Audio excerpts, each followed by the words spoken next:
Hi y'all, welcome to the 9th episode of my video series Hypertravel with Hardie, about all the trips I've taken as told by pictures.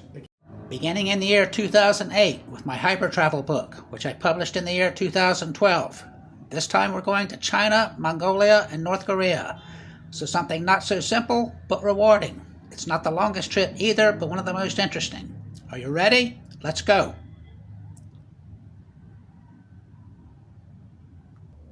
The oppressive heat and humidity ruled in China, but at least Beijing seemed a lot drier than my brief stopover in Shanghai, if no cooler. I took a liking to the city right away. Its hutong hot alleyways, a link to that past that'd be hard to find almost anywhere else in China, even in places much smaller and more socially backward. Still, the first main order business was preparing for North Korea. North Korea is a traveler's iron curtain. You don't just wander in, whether on a bus, train, or plane. It not only takes planning, but it takes guides. That's the law. Still, it can be done, with a fistful of dollars and then a few dollars more, and a lot of red tape. The whole thing seemed so sketchy and uncertain and bureaucratic that I felt obligated to check out the Beijing operation in advance, while I still might have some control over the monies involved. All this before I'd even gone to Mongolia, mind you, so something of an anomaly for me logistically. I managed to find their office, so I knew they actually existed, over in the Sanlitun bar district of Beijing, nonetheless. It's calm over there, by Thai standards, by the way, so I went to see the Great Wall with the time remaining. Now it's time for Mongolia. That was enough to placate my concerns for the moment, so I felt free to turn my attention to Mongolia. I figured that's where the real action is. I was mostly right. Mongolia is an unwashed traveler's gem, waiting to be published, and maybe one of the last great frontiers in the world. This is an area the size of Alaska, perched between China and Russia at the latitude of the US-Canada border, and busy playing one off the other since time immemorial, or at least since China invented gunpowder and managed to keep the wolves at bay for a while. Outside of Ulaanbaatar, the cityscape quickly devolves into a vast, wide-open plain. Through a process of elimination, I somehow decided that Setserleg Hot would be the focus of my journey, mostly just because of logistics. I had 5 days in Mongolia, and there just wasn't any more time to travel than a day out, a day there, and a day back, with an extra day for snafus, but much more time than I wanted to spend in Ulaanbaatar itself. Setserleg has a rep as one of the nicer provincial capitals also, but that probably isn't saying much. The main tourist attraction in Mongolia is nature, and that doesn't always easily convert to cities. So you have to get out into the outback for the full effect of Mongolia, the gurs, yurts, and the cowboys, and the livestock, and the nomadic way of life. Still, Ulaanbaatar is not at all bad. Watching monks chant their chants in a replica of the temple at Lhasa was truly inspiring. I think I felt something move.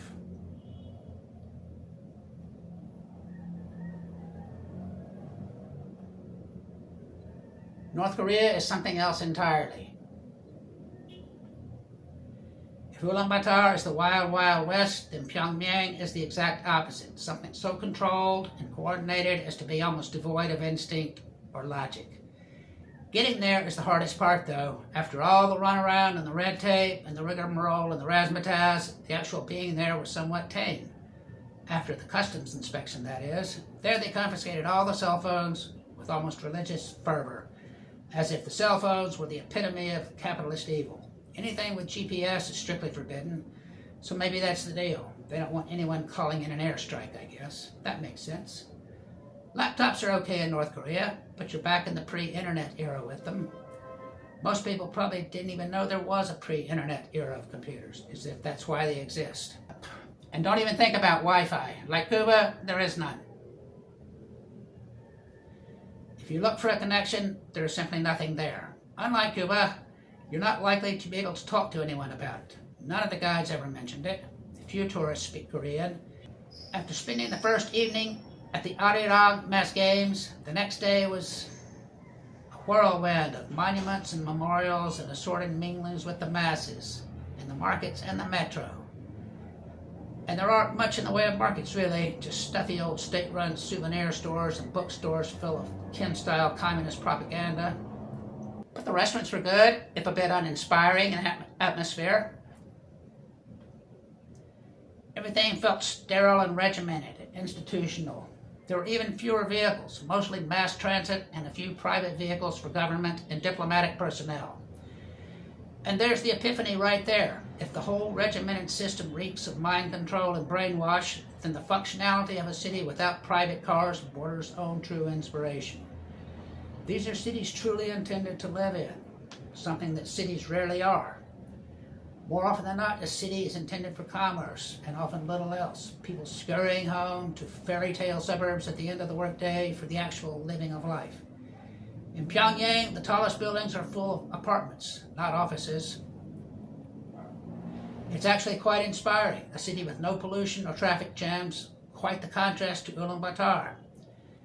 Indeed, Pyongyang is probably the quietest, cleanest city I've ever been in, and something of a revelation that would even be possible.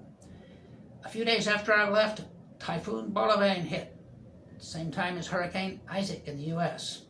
Some of my tourist buddies still there. I hope they're okay. We also went to the USS Pueblo. Don't ask.